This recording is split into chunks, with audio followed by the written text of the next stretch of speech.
What's the coolest invention? The coolest invention. Or the most, like an invention that not changed our lives the most, but made our lives the easiest. Definitely the cell phone. Yeah. No obvious answer. Cell phone. Okay, no obvious answer. No obvious answer.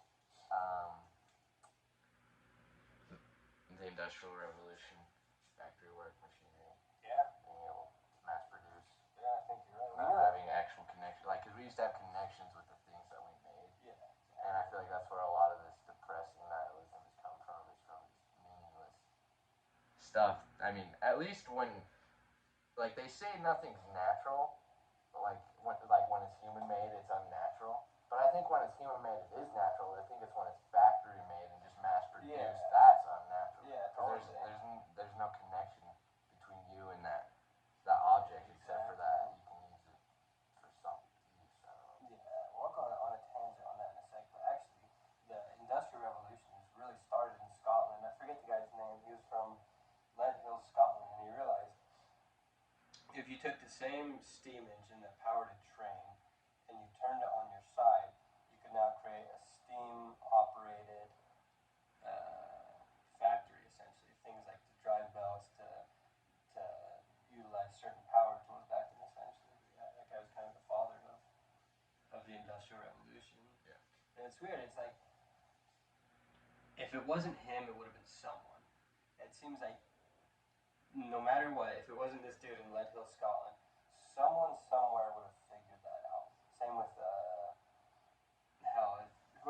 whoever invented the oven. If it wasn't him, it would have been someone. And I've always thought that was really interesting. Or same with like a song. If Jimmy Page didn't write Stairway to Heaven, I almost feel like someone else would have. Like it's these great cultural things that almost seem like they were meant to happen, like they had to happen. Well, like, also, I've noticed, and it could be,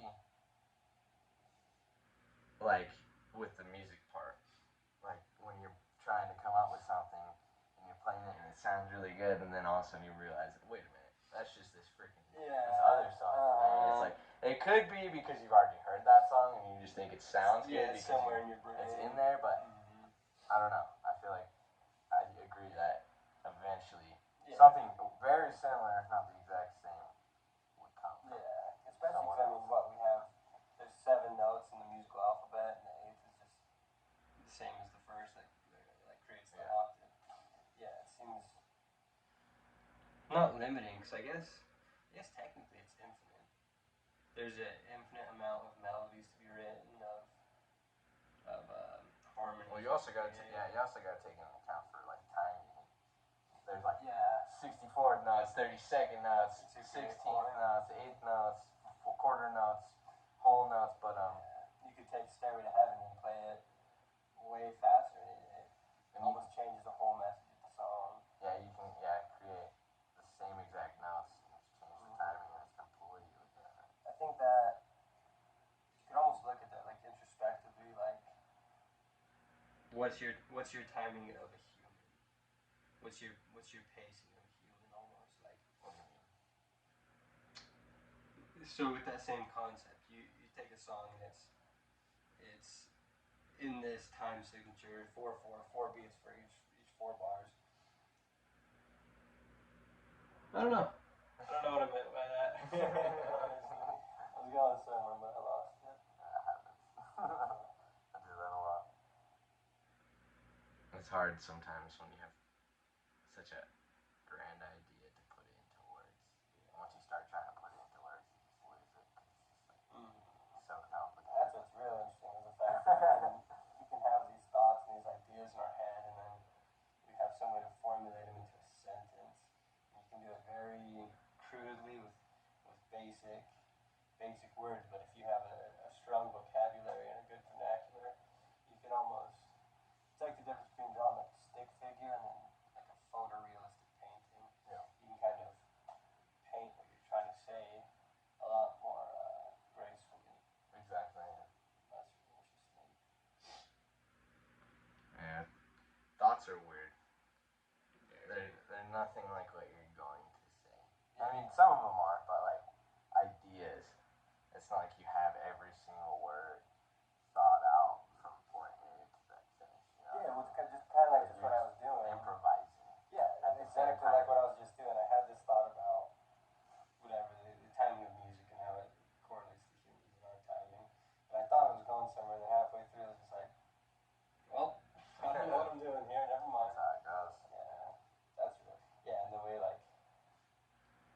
What's the voice in your head? You know what I'm talking about? Yeah.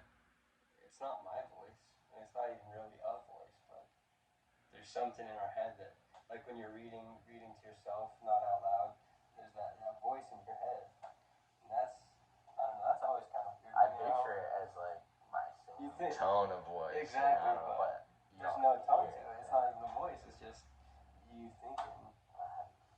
Exactly.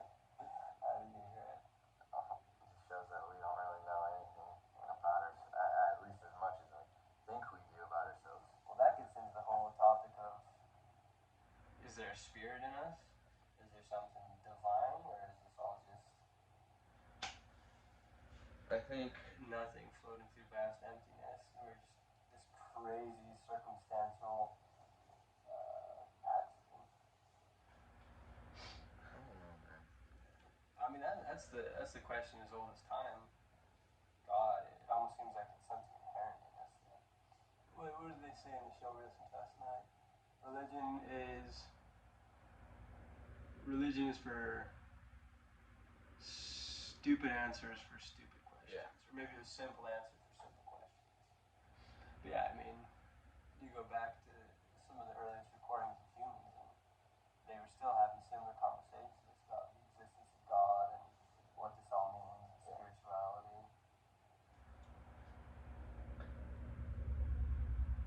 Yeah, I don't know. Even if there is like evidence to back up, like the Big Bang or whatever, who's to say what actually caused the Big Bang? And there's evidence showing that the universe is expanding at a constant rate, but Well, where did it come from and how? What propelled it that way? the real question is, what was before the Big Bang? Want to know something interesting? A big fart. A big old fart. Want to know something interesting? Do you know who came up with the Big Bang Theory?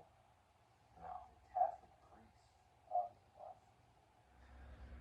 And that essentially at the time it went against everything the Catholic Church was teaching, which was Earth at the center of the universe and everything revolves around us. And then this priest came out and it was essentially everything in the universe was condensed down, so every atom was touching and not vibrating. And then Do you think they crucified him? That's crazy how having just a different ideology or an idea that goes against the norm. At least back in those, even today.